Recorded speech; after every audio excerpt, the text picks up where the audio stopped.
Hello, everyone. This is, see, I screwed up. Hello, Take everyone. two. Oh, take two. Wait, smack. Hello, everyone. This is the RF Factor podcast, episode number 12 with Pete Gagliardi and me, Ray. Wow, episode 12. This is getting to be quite interesting, Pete. An even dozen. Yes, and even dozen. Hey, so before we give a little introduction of our guest, I do want to remind everybody that we've been spending a lot of time building out our website, www.rffactor.com. Please give it a visit. You're going to find all sorts of content on there related to command leadership development and of course our true crime stories. Can't wait to hear Pete's phrase about what we really mean when we talk about the RF factor. So, Pete, I'm going to hand it off to you. Well, Ray, we say come for the concepts, stay for the stories. And but first, to remind everybody what the RF factor stands for, relentless follow-up. And what we mean by that is relentless follow-up is this very key factor whenever anyone's trying to implement change in an organization. You want to implement new policies and programs, but it's often the most difficult thing to sustain. Yes. And it involves, a look back in that rear view mirror every few seconds and so, like you do driving the car down the highway to see what your situational awareness is. What you left back there. Well, what you left behind, and it could be looking back 6 months back when you started your new program. It could be looking back a year. It could be going back 5 years. Are the policies and procedures you put in place back then still standing? But more importantly, are they being adhered to? And are they functioning as anticipated? Yes. So what we try to do here in every episode is to ferret out these key leadership concepts from our guests. All of our guests, as you know, Ray, are proven leaders in their respective fields. And tonight, we got a great one. Yes, we do. So look, our guest tonight is Frank Fernandez. Yes. Currently, he's the president of Blueprints for Safety Strategies. It's security and risk assessment consulting group. And, if you look at the letters, it's B4S, B4s. And I don't think that was by accident. I think they're telling you, if you're going to plan, you got to plan before the problem occurs. That's right. Not after. But importantly, he's got 34 years in law enforcement, deputy chief and chief of operations for Miami PD, SWAT team leader there, police chief. After he retired, he was a police chief and assistant city manager in Hollywood, Florida. He left there, was recruited out of there, went to Coral Gables as the director of public safety. He was also an assistant manager, city manager there. He served for a dozen years or so as a consultant for the Department of Justice Civil Rights Division, and I'm sure we're going to hear a couple of stories about that tonight. He's the former chair of the International Chiefs of Police Firearms Committee. That's where I first met him. And I know we're going to have some leadership challenges he'll talk about there. Master's degree, adjunct professor of criminal justice at a couple of different universities down there in Florida. Volunteer, chairman for the American Heart Association fundraising drive. Awards, National Latino Peace Officers Association Award, Chiefs Leadership Award, Police Executive Research Forum, Gary Hayes Leadership Award, husband, father, baseball coach, and vice president for a local baseball league. So this is why we have a man who's been in so many different leadership positions, many of them requiring constant evolution and change in and of themselves. And without further ado, we'll turn it over to Frank for his perspectives. Hey, Frank, how are you, sir? Hey, Ray, Pete, how are you? Thank you for having me on. Frank, It's our honor. Yeah, you know what? I love bios of our guests, because not only does it demonstrate who we have on the program, but it's so exciting that folks like yourself, well, I don't know where you have the time to do all the things that you've done in your life, but it's to be able to go through each one of those things. That's a story in itself. So God bless you for really living it and living it hard. So God bless you for that. Great background. You know what's So- funny? It's interesting that I'm hearing Pete talk about my bio, and I'm thinking, wow, that's a lot of things that you actually outlined there. I haven't really thought about it much until Pete really brings it up now. But when you find a job that you like, you're never going to work a day in your life. So as much as I love baseball, as much as I love law enforcement and government, and so when you believe in it, you have a passion for it. It just feels natural to do as much as you can. So Frank, with all those different positions, right? Pick one that you think you learned some of the most critical leadership values in your life that have served you well across probably all of these jobs. I always go back to my base and my roots at the Miami Police Department. I grew up there, and I was at a very young age working with some very great top individuals. I really grew up in the SWAT team, whereby I became a SWAT operator, a team leader, and a commanding officer. And a lot of my base and my foundation came from that, from tactical operations. I also worked in narcotics for 5 years. Again, I learned a tremendous amount. But Miami has to be the number one learning ground for me. And so then what happens after SWAT team leader? Where do you go after that? Well, what happened after that is I've actually got promoted to the rank of sergeant. Then I got promoted to the rank of lieutenant. Spent some time there. I got promoted to the rank of commander. From there, I went to a deputy chief from the appointed position of commander. I think deputy chief, actually having the entire department really under my command and operating all the operations of it on a day-to-day, really gave me an enormous amount of great perspective, not just on leadership, but also on how to run a police department. And it really requires an enormous amount of attention and attention to details. You talked about relentless follow-up, right? The RF factor. And I truly believe in that. I truly believe that in order to be a good leader, you have to really maximize your time and have that relentless follow-up as part of your leadership. So what was your biggest challenge as the deputy chief of department? So one of the most, I think the one thing that really sets in for me was when I first became the deputy chief, about a week into it, Chief Timoney, who had just come in from New York City, a great man, God bless him. Unfortunately, he passed. Yeah, a legend. A legend. Legend. He really is. Yeah. He's been one of the best men I've ever worked with. He was not just a mentor to me, but he was a great partner in law enforcement, I would say. Someone that I really looked up to. But about a week into him arriving to Miami, he had to go to this conference out in Sun Valley, Idaho. I had never heard of Sun Valley before, so he tells me, hey, listen, I'm going on vacation to be the acting chief. This is a week into this job as deputy chief. And he says, by the way, the phones don't work there, so if you need me, I'm going to call you in the morning and I'm going to call you in the afternoon to check in and see how things are going. I said, no problem. So the first day he's out, he calls in the morning. Everything was fine. And then after that, I get a call that we had a rape in the Shenandoah neighborhood of an 8-year-old little girl. And so it was terrible, terrible. So I went out to the investigators. They had the little girl there, and she had black and blue marks on her eyes. And I thought it was because the offender had actually punched her. In reality, what actually happened was that he was choking her as he was raping her. Oh, and it burst her blood vessels in her eye, and then her eyes turned black and blue. It was terrible, terrible sight to look at.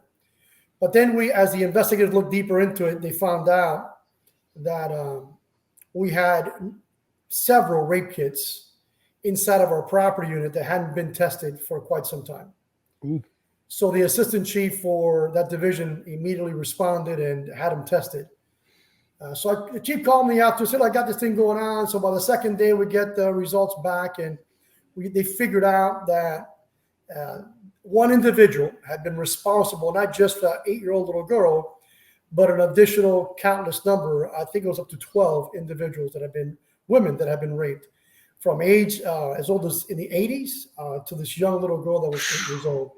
So obviously we realize now that, wait a minute, we screwed up here. Had we tested these rape kits on time, then we would have found and intervened, and we would have prevented this from happening to this 8-year-old little girl. And so that really rattled my cage from the beginning, looking at that little kid, the shock that she had gone through. We eventually we found the individual, but in between all that, the chief's not around. He's at this conference, and the mayor calls me, and the city manager calls me and says, "Hey, CNN and Fox and all these national news stations and local, they're up at arms because we screwed up this case." And so they had this big community meeting in the neighborhood. The place was packed. I walked in. I'm representing the chief, and the mayor comes up to me and says, "What are you going to do? What are you going to say?" And the manager's sitting right next to him. I said, "I'm going to tell him the truth. We screwed up." And he goes, "Are you sure?" I said, "Absolutely. I'm going to go right out there. I'm going to tell him, listen, we screwed up. We take responsibility for it. Yep. We're going to go out there and find that guy now. So help me find him."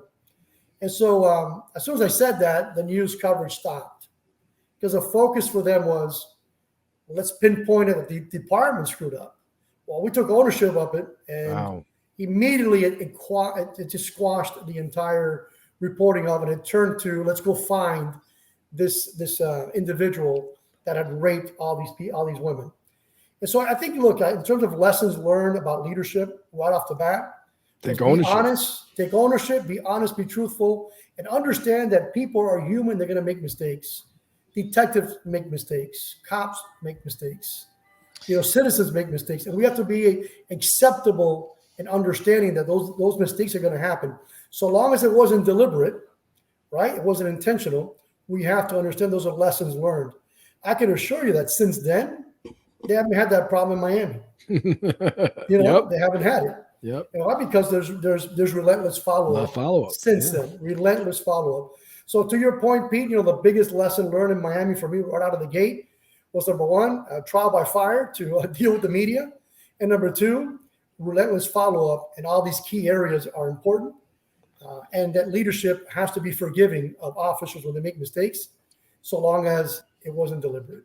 And, I think that had you had tried to duck the issue, the press aren't stupid. They're smart people there.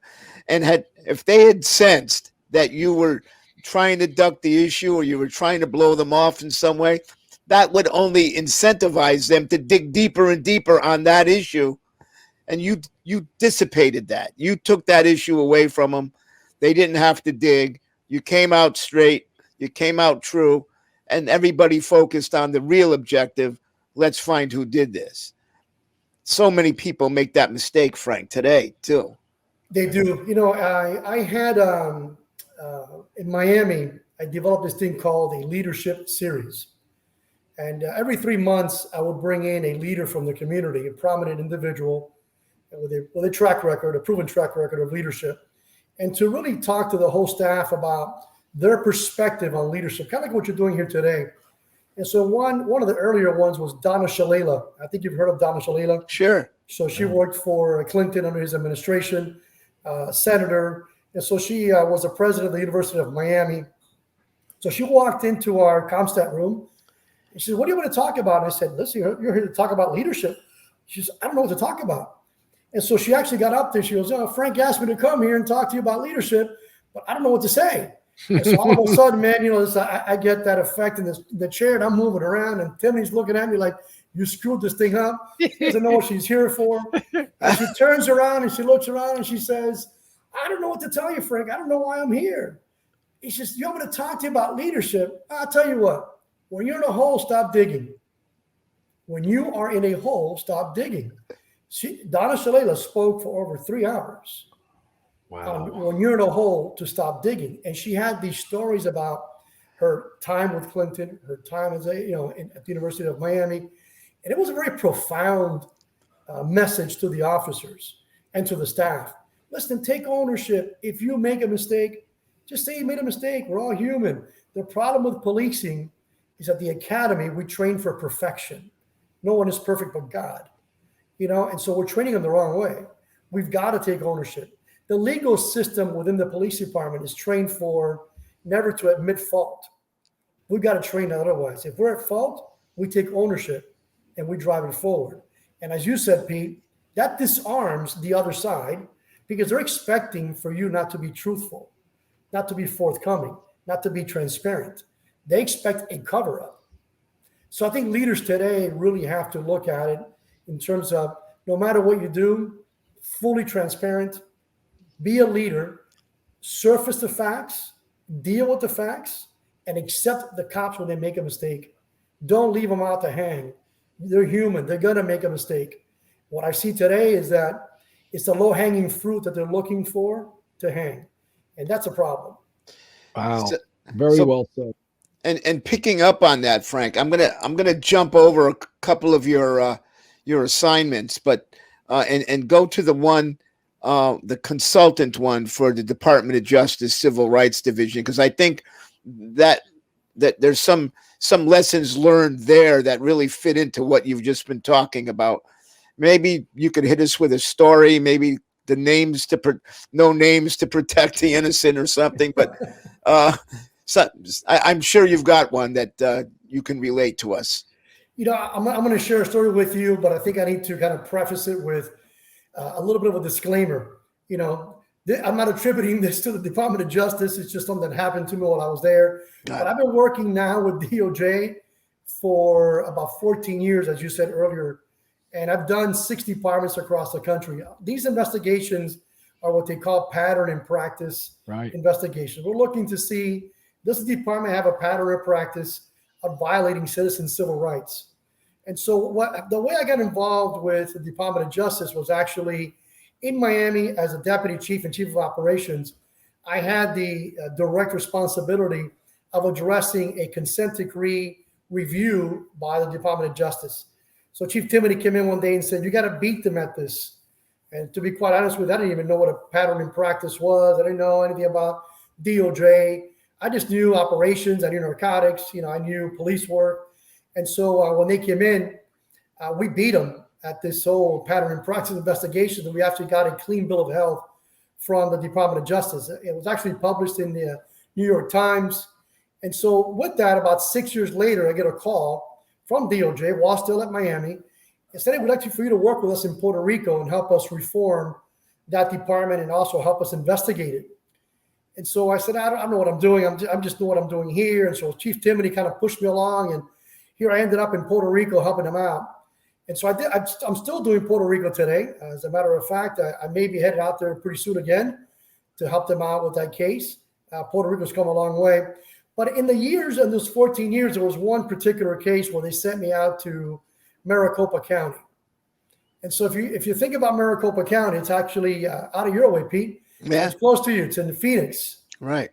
It's a county that encompasses the city of Phoenix. 5-hour drive. There you go. And so the sheriff there is a very known individual, Joe Arpaio. Yep. So if you remember Joe Arpaio, he's the one that actually was pardoned by President Trump on the DOJ investigation. So I was there when it first started. I went to meet Joe Arpaio, very, very respectful with me. And so my first day there, I'm there with one of the DOJ attorneys, very, very smart individuals, but they're very, very serious. They don't play around. They're very job oriented. And so you have to be very strict. So we walk into Joe Arpaio's office. First time we meet him. And after he meets the attorney and myself, we tell him what we're doing. He says, hey, listen, this afternoon, I'm going to have a press conference. Now, mind you, we're there to investigate him because there's a program in the federal government that allows local law enforcement to enforce immigration law. And so we're investigating them because their citizens are complaining that the sheriff is violating these immigrants' constitutional rights while in our country. So we're doing that. So Joe Arpaio says to us, hey, I'm having a press conference today since it's your first day, and I've invited a couple of key individuals. I said, okay. So he invites us to the press conference. He says, by the way, it's Lou Ferrigno and Steven Seagal. So I looked at him and I said, Lou Ferrigno, the Hulk. And Steven Seagal, I love Yeah. martial arts. He goes, yeah, well, that's pretty cool. So he goes to this press conference and he swears them in as posse members. And he says, we're going to go on a raid right now. And they go on the raid, an immigration raid, knowing that we're there. He's just kind of like showing off. So, I'm getting a little concerned on how outward he is about this whole thing. And so anyway, as I'm there for a week, one of these tours that we do, they tell me they're going to take me out to this training camp for SWAT. And my goal is to look at them and see if their training is consistent with generally acceptable practices. So they put me in this car, they drive me out into the desert. And I will tell you, I was very, very close to the border. And it reminded me of that Cheech and Chong movie, when they throw him over the other side and you can't get back over because he has no ID. So that whole story kept coming to mind. So it's been the only place where I traveled with my passport inside my shirt the entire time. I said, in the event that these guys throw me on the other side, I'm going to have a passport. Wow. Hey, Frank, earlier you talked about John Timoney, and you talked about him as being a mentor. So with that said, if you count him as one of them, who are two other influential members or folks that have really inspired and influenced you as it relates to being a better leader? And please certainly talk about why John Timoney was very influential to you as well. First I'm gonna give it out to my father who passed. I think my father he is my number one mentor. So I definitely have to thank him, and may he rest in peace. John Timoney is obviously number two. Chuck Gruber, if you may know him, he's actually a former president of the IACP, very highly known around the country. Worked with me in DOJ, I should say. I worked with him, and he mentored me for years and years. Unfortunately, John Timoney passed, as you know, from cancer. Also, Chuck Gruber passed just months ago. Yeah. I lived out of Chicago. I spoke to his wife last week again. He passed a couple of months ago. And so those two individuals for me, along with my father, are my mentors. But I do want to add one more person that I'm going to embarrass him here. But Pete Gagliardi, who I've known for about 5 or 6 years now. I met him through the Firearms Committee, but I've grown to love this man because he is highly, highly respected, but he's very insightful. He's one of those individuals that when you talk to, he brings value to your day. When you're down or when you have, some worries or something, Pete always has a brighter side of that conversation. So, Pete, I want to thank you for that. And no, I truly. I didn't pay for it, Ray. I swear to God, I didn't have anything to do with this. Well, hey, Frank, you do know that we call him Yoda, right? I heard. Yes. So it sounds like you're part of the Jedi Knight community as well. So absolutely. We all feel that way about him. I'm like 1,000 people in line waiting. Yeah, Pete's hand. But Frank, we know that there's a story that when you were chief of operations, you wound up on a plane ride to nowhere. You might want to talk about that as a quick second, because I think you met somebody there that really made a real change in your life, right? Yeah, definitely a profound conversation that I had with an admiral from the USS George Washington, the aircraft carrier. But to go back, I had the distinct opportunity where General Craddock, who was the commander, the 4-star general from Southern Command, actually located down here in South Florida. So I did get a call one day as the chief of operations, and he asked me if I would go with him to Guantanamo to do an assessment of the detainees from Iraq and Afghanistan that they had being detained there in Guantanamo Bay, Cuba. And so obviously I agreed to do it with the approval of our chief. I end up one morning flying with the general out to Guantanamo. When we land, he tells me that we're meeting with 7 senators from the Senate Arms Committee. So we're waiting on the tarmac. This plane lands, and here comes Senator Ted Cruz comes off the plane, and amongst many other senators, I think 7 other ones were there. And we spent the entire day in Guantanamo assessing the detainees and their conditions. And obviously, they didn't compare to the U.S. They did not compare in any way. So they wanted to get my assessment. One quick side story on this. I'm walking around with Ted Cruz, and we're walking by one of the fenced-in areas, and there's a detainee on the other side, and he starts screaming in Arabic. I don't know what he was screaming, but it was just something. His body language seemed to be very agitated and angry. And so Ted Cruz looks at me and says, Frank, what is he saying? I said, hold on, Senator, hold on. Let me pay attention. Let me listen. So it's obviously in Arabic. So I turn around to the senator. I said, Senator, he says he doesn't like you. And so he looks at me, you speak Arabic? I go, no, but I speak body language. And with that, I'll tell you, let's just keep moving. That guy looks dangerous. Yes. Yeah. And so I and not to interrupt you, but I can picture that in my head. I had the distinct honor to head to Guantanamo Bay as well. And I can picture where you were walking and those sounds and that body language. And and interestingly enough, and I think you would probably agree with this, what was also quite interesting was all the vultures and those huge iguanas. It was very surreal to be on that island with all that going on, right? No, that absolutely. Yeah, it is. I was looking around the entire time. It was quite unique. My parents are Cuban, so to me it was a little special. I've never been to Cuba. And so I was able to go on the beach. I had a little vial that I had brought. I picked up a little bit of the sand from the beach and I brought it back. We made a certificate out of it. Actually, an officer in Miami did it for me. And then we got the senator to sign it. I gave it to my parents as a little token of, they left back in 1958. And so I go, look, here's a little bit of a token from your home country, and so that was a very, very special day. But to Pete's point, when I got back the next day, the senator called me and he, to say thank you. And he had heard from me during our flight that I love flying, I love helicopters. And he said, listen, I heard you like flying helicopters. He says, how about, would you want to go on the inside of an aircraft carrier? I said, absolutely. He says, okay, meet me back at the airport tomorrow at 6 a.m. And so I'm thinking that this is tickets that I'm going to get to go to Fleet Week here in Florida, when we have it in Fort Lauderdale. Well, all these vessels come in and you get to walk on board, but you have to have tickets for it. So I felt special that I was going to take my kids on board this USS George Washington, the aircraft carrier. So I get to the airport. There's a plane there. The plane's on. I get out. I'm in uniform. He gives me these headsets, like a helmet, and he puts it on me. He says, get in. Now, everyone at the station thought I was going to work, so I'm getting on this plane, and the plane just takes off. And so we're flying for a while, and I keep telling the guy, where are we going? He says, don't worry about it. So about an hour and a half or 2 hours into it, he says, hey, we're off the coast of Georgia. We'll look down. And when I look down, there was the USS George Washington in the middle of the Atlantic with a whole fleet that travels with it.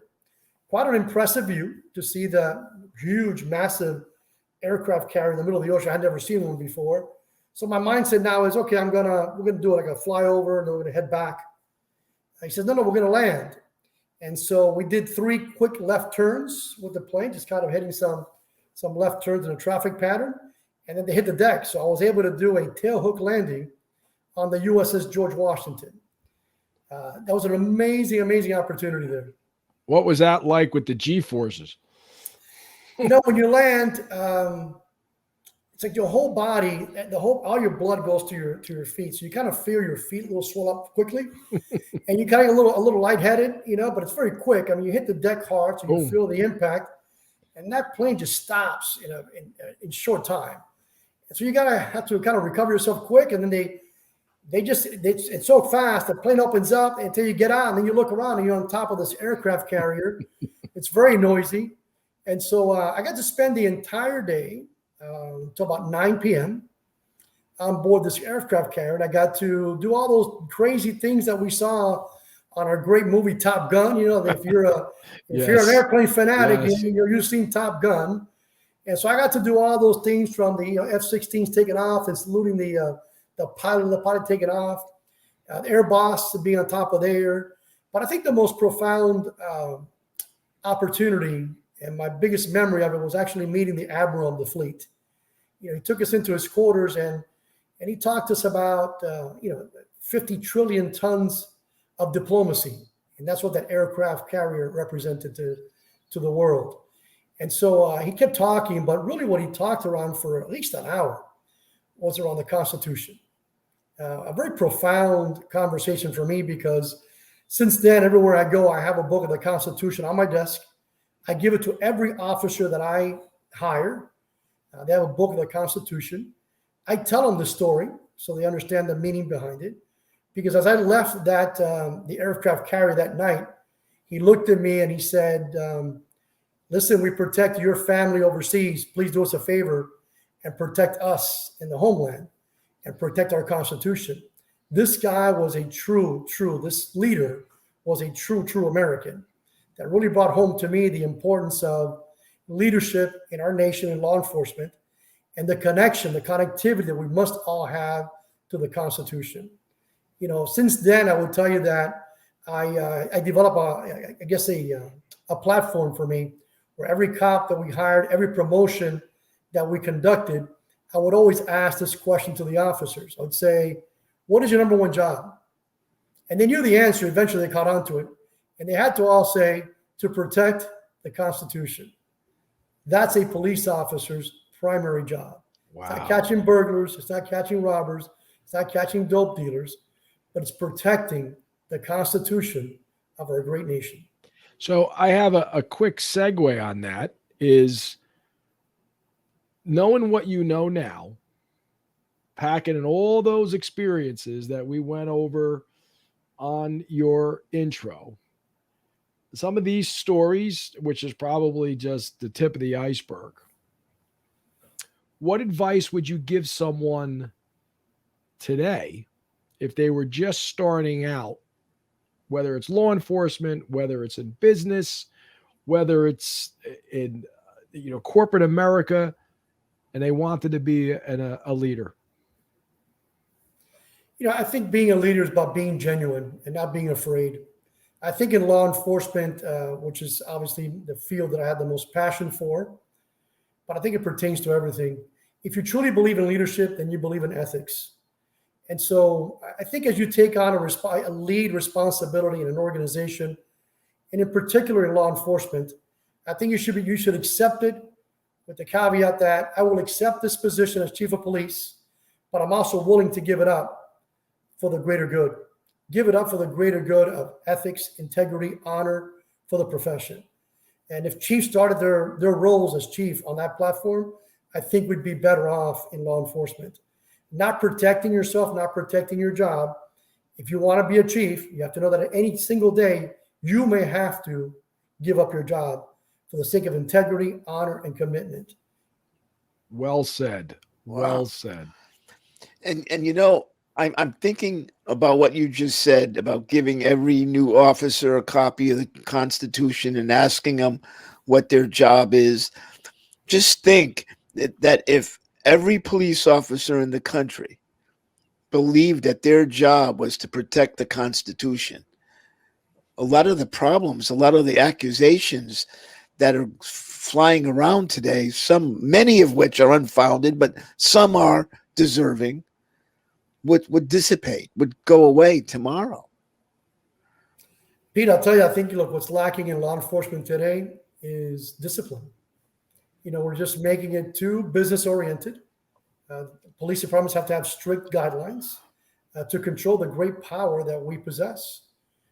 If officers understood their number one role, then everything else just falls into place. If we know that our role is to protect the constitutional rights, and we know that everyone has a right to those, to the Constitution. And so therefore, when you arrest someone, then that means that you have to protect that person. If we're serving a community, then we have to protect them based on the Constitution. Everything else is after the fact. Catching a burglar, catching a robber, catching a guy selling dope at a corner, or a guy selling kilos, that's easy stuff. The more challenging process is protecting the Constitution, because there's a lot of emotion in it, right? And today we see officers taking sides. I'm a Democrat, I'm a Republican, I believe in this, I don't believe in that. I want to kneel, but no, I'm not going to kneel. All those things to me are insignificant, because if we think that our number one role as a law enforcement officer is to protect the Constitution, it wouldn't matter what you do, how you look, what color you are, what's your sexual orientation. It wouldn't matter. because the number one role is to protect your rights. Catching a drug dealer violating his or her rights is not catching a drug dealer. It's bringing fire on the brotherhood and sisterhood that you love every day. Pete, there's a lot of great cops out there. What they really need is leadership to coach and guide them. Police officers are going to chase bad guys. They're going to catch them. The sergeant's role, number one role, is to protect the Constitution, followed up by keep your cops out of trouble. And that's the one thing. Everyone we promoted to sergeant, I will tell them, your role is to keep your cops out of trouble. Keep them out That's of trouble. leadership. But see, there's a difference between keeping them out of trouble and getting them out of trouble. Right? I like that. There's a difference. Yes. Keeping them out of trouble is leadership. That takes guts. That takes, a lot of courage. Getting them out of trouble is going to get them deeper into that hole, right? Donna Shalala. We're going to get them deeper into the hole, and it's going to get you in trouble as well. I love it. Profound, Frank. Profound. So Frank, I was going to ask you, and you just walked right into this, is what leadership myths can you debunk right now? And the reason I say that is because I think so often early on, people equate leadership with popularity. And what you just described is that if you're going to be a leader, you may in fact have to pack it all in to do the right thing, and you're not going to be popular. So what other leadership myths can you debunk, or would you just want to, stick to that? No, look, I don't think that leaders have to be popular, but they can be. They can be. You just don't have to chase it. Just be yourself. Be a good person. At the end of the day, as a leader, what you're responsible for when you take on that leadership role, and I'm talking about role as a supervisor, as a lieutenant, a captain, a major, a chief of police, your role is to take care of your people, to look after them, to look out for them, to keep them out of trouble, to make sure that you care for them. What officers want to see, especially today, is that chief of police or their sergeant, which the sergeant really is the most important person in their life. They probably rarely see the chief, but they're going to probably see their sergeant every day. And those supervisors are the key to success in police work. And so what do those sergeants have to do? They have to take care of their people, look after them. It's knowing them and knowing when they're offbeat, and when they're offbeat to pick them up. And maybe that one day when they come to work and they don't feel good, you say, hey, let's take a break today. Why don't you go do something else that's going to kind of give you a little bit of a break? It's looking after your people. And those officers, that's what they want. They want somebody who's going to take care of them. They're afraid. Cops may have this persona where we feel tough. Look, I spent 13 years in SWAT. I understand it. You get that personality where you're a tough guy. But in reality, you want your supervisor, your sergeant to make sure they're setting you up for success. That, that if I make a mistake, that he's going to help me or she's going to help me, navigate through that, to learn from it, to persevere through it. Today, the popularity is based on social media. How many followers do I have? Do I have a Twitter account? And so they're losing perspective on their key role and making it more about a popularity about themselves. I mean, I'm seeing this over and over again where these officers are doing videotapes of them dancing. And again, nothing wrong with community policing. I truly believe in it. But we also have to understand there's a professional side of policing that the public expects. And nothing wrong in going out to the community and blending in with the community and letting them know that we're here for them. But I think there's a fine balance that officers need to keep, and those sergeants need to help them keep that fine balance. So, Frank, you were chair of the International Chiefs of Police Firearms Committee. What were there any new challenges to your leadership that you had to get used to? Yeah, I walked right into that to being the chair. Many chiefs around the table, about 30 members of this committee, not to count others that came in to listen and to be part of the committee, even though they weren't members. And so, you're dealing with individuals that have been in law enforcement for over 40 years. People like Pete Gaglione, like you, Pete, that is a known national expert on NIBIN, ATF experts in the field. And so here I come from the Miami Police Department, the land down under, right? All the way down from Miami. I end up in DC somewhere sitting on this committee meeting, and I have all these experts from around the country, and I have to lead them. And I think what I found that was best for me was to really uplift what their thoughts and their experiences brought to the table. And so to message that across the board and message that through the membership of the IACP, really to become a voice for them than to them listening to me. I think it taught me how to be a better listener at the IACP, to be a better listener and to be a better collaborator to facilitate their goals at that committee. And that's exactly what you did, Frank. And to a man and woman on the committee, they will all echo that very same sentiment that I just expressed, that we got more done with your leadership style, what you've just described, than we had done in many of the previous years. Pete, I'll tell you my first experience with you. I'm not sure if I shared this with you, but Ray, when I first heard Pete talk about NIBIN and ballistics and ATF, it was a world outside of anything that I was used to. So I knew right away, I better not open my mouth because they're going to quickly realize that I don't know what the hell they're talking about. But I learned a tremendous amount from everyone on that board. You did. Many of them are great friends. They've taught me an enormous amount of about ballistics and NIBIN. That today I push that forward everywhere I go with DOJ or with my consulting. I push that forward because it's such a vacuum today that we have, or a void that we have across the nation. And still people and these chiefs don't realize the benefit of ballistic tracing.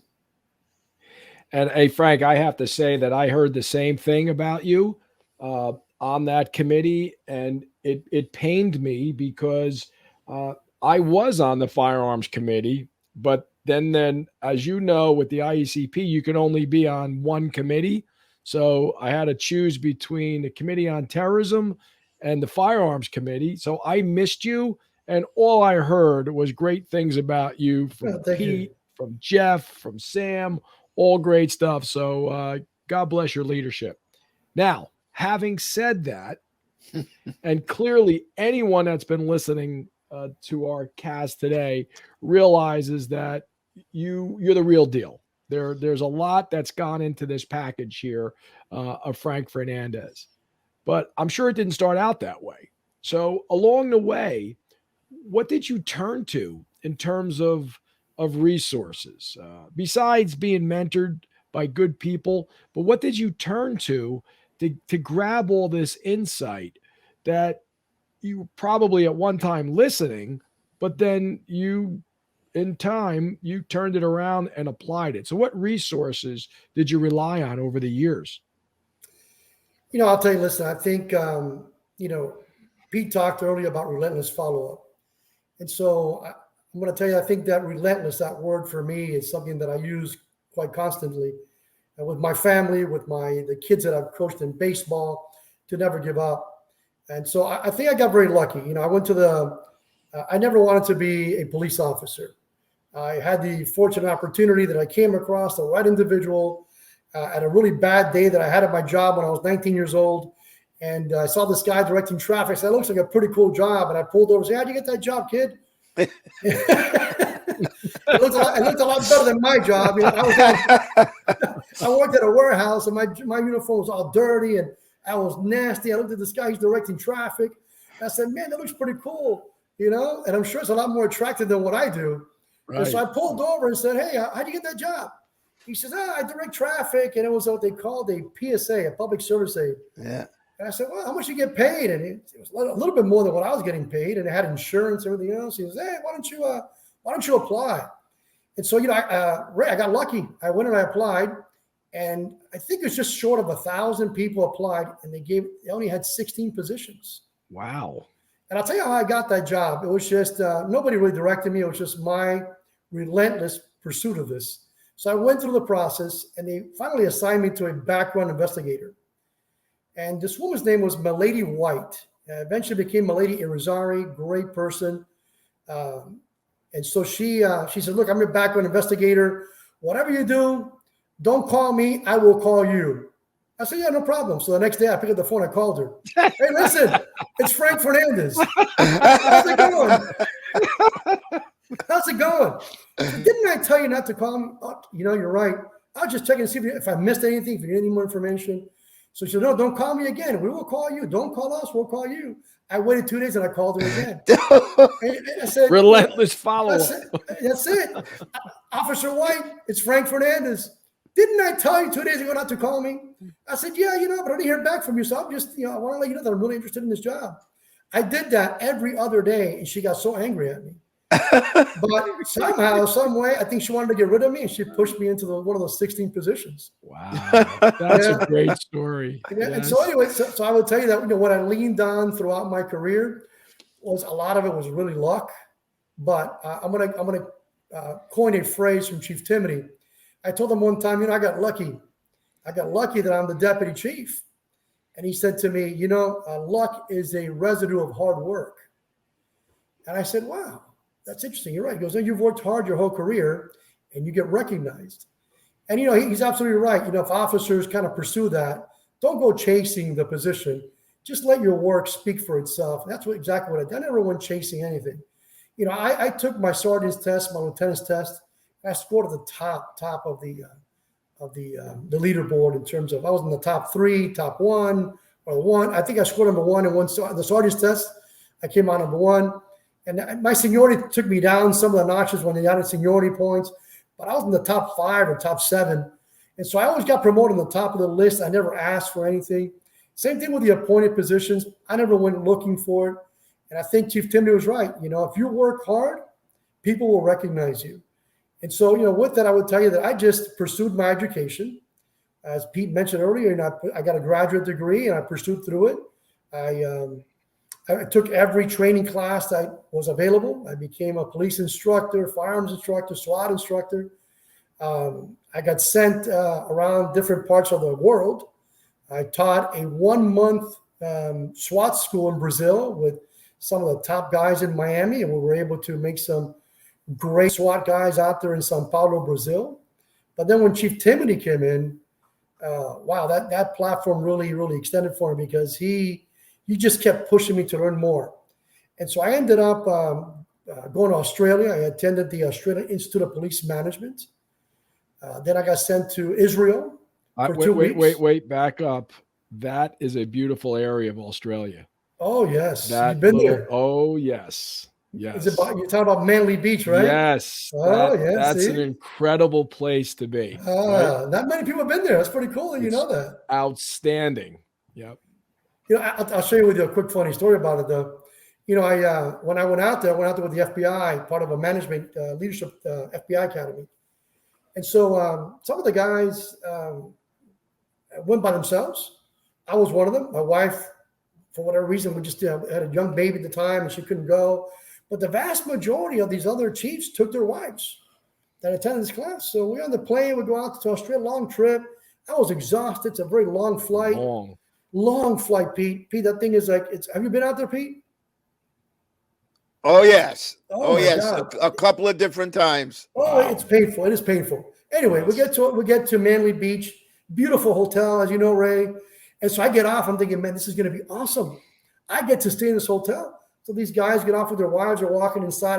I start walking in, and this military guy stops. Says, no, sir. No, you don't stay here. I said, what do you mean I don't stay? I'm with them. No, that's only if you bring your wife. You, because you're by yourself, you're going to go sleep at the military compound. So I get back in this van. They take me up the hill. To think about Manly Beach, if you kind of head east off the beach, they go up the mountain for a while, and then we end up on the top of this mountain. It's pitch dark. It's at night, and the gates open up. There's barbed wire everywhere, and they give me a key. And they go, your barracks is on the other side. So I'm walking back to my luggage. I go inside, and there's just a bed with a toilet. That's it, and a shower. Wow. And I'm thinking, oh my God, those people are staying on the beach, and I'm in a military barracks. But when I woke up, Ray, I opened the door. I look across, and I could see the bay, and I could see, Gorgeous. and I could Gorgeous. see the zoo was nearby, Yes. and then Yes. also the Sydney Harbor, Yes. The or harbor. the Yep. Opera House. Yes. So I had the best view. They had the best view of the beach, but I had the best view for the mountaintop. That was a great trip. So I interrupted you. You went to Israel, and I've been there too. Same thing. Oh, Beautiful, wow. incredible, right? Yeah, Israel's awesome. What an incredible experience to see how those officers, the Border Patrol, the Israeli police officers, how they operate every day. It's just absolutely amazing to see how they try to protect their country from terrorism. That's right. Learned a tremendous amount from them as well. So, Frank, as the director of public safety in Coral Gables, I believe, you had oversight of the fire department also. And your background's in law enforcement. What lessons did you learn in leadership? Did you find anything different dealing with the fire service? Yeah, I got to tell you, I learned a lot from both the Hollywood Fire Department and the Coral Gables. In Hollywood, as the police chief, I had the role of assistant city manager, and so as that part of that role, the fire department reported to me. I tried not to interfere with the fire chief and be more of a support to them, getting them tools, equipment, making sure the budget was there for them. But I also tried to participate, so I had to now switch hats, right? And put on a fire uniform, which is kind of counterintuitive to being a police officer. You're kind of always making fun of the firemen, and the firemen making fun of the cops. So now I had to switch roles, and I ended up, getting some training from them just to understand what they go through. Climbing a ladder and standing on the top. So I had great respect for what they did both in Hollywood and Coral Gables. The one thing I'll tell you that stands out from fire and police in my experience was a really tight brotherhood that you see in the fire departments. Let's go back to that word relentless. They are relentless at supporting each other. Officers, because we're always working as individuals, at least on the local police side of the house, they're typically working in a one-man police vehicle. For the most part of your day, you're by yourself. The fire department is always a team. And so they developed that over years, and it's a culture that really supports each other.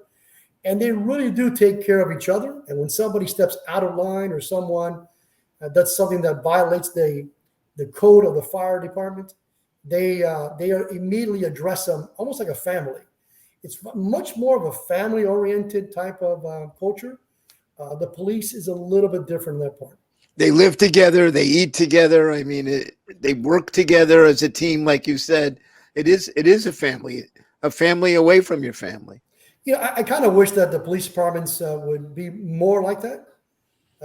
They really have captured the essence of teamwork better than police departments. So lesson learned for me was how they really develop teamwork among themselves. But the reality is it's almost natural to them because they're always together. So they have to naturally develop that skill.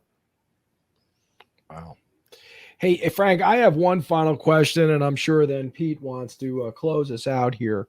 But if you could step into Pete and my shoes, what question would you ask you about your leadership development over the years? I'll tell you, I would ask, what regrets do I have? How's that? That's perfect. Yep, perfect. What regrets do you have? So here are the regrets. The regrets are in terms of what I've learned since then. So a couple of things. One, mental mindfulness of police officers, mental health, that we should be better at looking after them. And then number two is cardiovascular disease. As Pete mentioned, I sit on the board of the American Heart Association. And so I've learned a tremendous amount from all these doctors that I sit on the board with. And what I've learned is shocking throughout the last several years, which is the life expectancy of a police officer is 10 years after retirement. But the average U.S. citizen is actually 20 years. You say, well, okay, 10 years, 20 years. The difference is that the average American retires at 65. The average cop is retiring at 45. Oh, wow. So at 55, they're developing some serious cardiovascular disease and they're passing away. They're dying. And so my regret is that I wish I would have known this earlier so I could provide better educational opportunities for the officers. And then you look at nationally with what we're dealing with today, some of the challenges of police suicides. You know, what's getting to these officers? You know, right before COVID is the number one killer of cops today. But right before COVID, number one killer was actually suicides. Right. And so, you know, COVID we can't control. COVID is something that we just all have to, you know, take our precautions. But, you know, mental mindfulness and mental illness are two areas that I have regrets that I wish we would have done better in all these departments that I've served in and helping officers to both of those degrees. Well said. Wow. Pete. Well, you know, Frank, I have one quick question and one long question.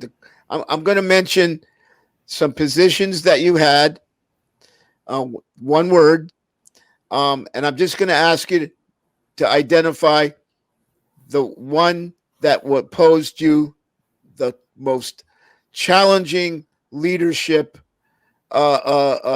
challenge that you faced in your life. Police chief, Department of Public, Director of Public Safety, father, husband. Wow. So I would say that my biggest challenge is going to be chief of police.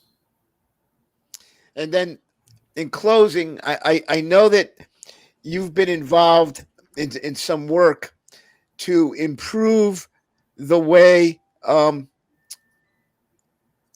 alarms are responded to in the police service. Is that something you can speak about, or is that something under development now that I'm off base asking about? No, absolutely. You know, what's interesting about it is that, you know, today we look around the country and officers are responding to calls, and as a result of them doing their work, doing their job, they end up getting arrested. Someone ends up getting killed. That's part of police work, unfortunately, you know, but cops getting arrested for doing their job is not part of police work. And so we have to do better at sending officers to the right call for the right reasons at the right time. And if you look around the country, number one call in most major metropolitan police cities is alarm calls. It's almost, you can look at it and say that it's a very, I wouldn't say a failed industry because they do provide a lot of service, a great service, but it's a challenge. It is the number one call across major cities by far of any other call that they go to. Security alarms, burglar alarms, even the fire departments. So, but in police work, it is the number one call. And so, and I'm not talking about, you know, I'm talking by far. If you look at a graph, if you look at a graph, you see alarm calls here and the next call down here. That's what it looks like. And 99% of those alarm calls are false alarms. It's a failed system that they have. And so what we're trying to do as part of a board that I sit on, it's called PPVAR. And there's so you can look it up and Google it and you'll find it. I wish I would have known about this before when I was in law enforcement, because I've learned from the professionals in that field what we should be able to do better, a better partnership with the police department, with the alarm industry to reduce those calls, because we're sending an officer with a gun to an alarm call. And quite often these alarm calls turn out to be ugly, where we encounter a homeowner. But now we have an officer that maybe confronts a homeowner with a gun. At times that gun for the officer has gone off and it's shot the wrong person, all over a false alarm call that we know 99% of them are false. So what we're trying to do as part of the PPVAR board is to develop a better system where we have verified alarms. So we verify through a digital platform and a matrix, a better method of trying to give officers better awareness of what's actually happening at the alarm, and only dispatching those calls that through a rating system rate high enough that it looks like it's an actual alarm and not a false alarm. And you're using technology and algorithms to do that? Yeah, absolutely. That's exactly what it is. That's exactly what it is. So this system they're developing is all based on technology. It's the algorithm that they look up. The system will do it on its own. It's going to give it a rating. The higher the rating, the higher the probability that that is a verified alarm. So how do they do that? Well, we have audio, we have video, and in particular, you think about a warehouse at night, nobody's going to be inside there. So if you have audio telling the officer, listen, we have audio inside indicating that there's a perpetrator, then that increases that officer's awareness. Right? You follow me? So then the alarm industry will be able to dispatch that call immediately with a heightened sense of alert for the officer. The officers today are responding to these calls with their alert level down to the ground because they know that 99% of them are false. So they find themselves in a predicament where they get startled by a homeowner, or even they may even get startled by a burglar, although highly unlikely, because only 1% of the time that they're actually going to catch someone inside of these locations. Now, look, I'm not saying that people should stop getting alarms. They do serve a purpose. They're a great deterrent to crime. The alarm goes off and the burglars know that there's an alarm system. They probably won't burglarize a home. So they do provide a great service. We just have to do a better job of putting officers in the right place at the right time for the right reasons. I can't think of a better closing than that. Right, Yes. the right time for the right reasons. Outstanding. Hey, Frank, thank you for coming on board with us tonight. My pleasure. Where could people find you or B4S Strategies? Where's the best place they can find them? Yeah, absolutely. www.b4s.com, blueprintsforsafety.com, and you'll find all of my contact information on there. We've been servicing now local government from across South Florida, doing all kinds of work for them. So I look forward to hearing from anyone that's interested. And look, in closing for me, I already told you that I am jealous that you live in Florida, particularly as the summer season is coming to a close here in the Northeast. I would love to come visit you. Anytime, Ray. Seriously, whenever you come down to Miami, the doors are open here for you. So please, I would love to host you. I will take you up on that. That's one of my favorite places there. Pete has a room here anytime he wants at my home. I give him the keys. He's good to go. I'm on my way then. I missed the East Coast. All right, sir. We are going to say goodbye to you for a second here. And thank you again for coming on board with us. Thanks, Frank. Thank you, guys. Appreciate it. Thank you. My pleasure. What do you think, Pete? Wow. Profound in a number of different ways. I mean, there was, I don't know how we're going to capture all this, but it was great. Well, thank God we're doing it audio-wise, because I don't know how I would write that up. Gee whiz. I mean, there were so many sound bites to take away from this. Yeah, and just the diversity of experiences. Right. Great stuff, and just great. And he's a humble guy too, you know, standing on the shoulders of giants, you know, like Timothy, God rest his soul. Absolutely. Yeah. Well, all right, Pete. And anything else? You've been writing a lot this week, huh? You got a couple of things posted? Yeah, I got some stuff posted. I got some more in progress here. I'm backing them up now, but I like it. I like it. Yep. Good stuff. And thank you for that. I love reading your stuff. So thank you. You too. You too, man. All right. We'll talk soon enough. All right. All right. Later. Be safe. Good night, everyone.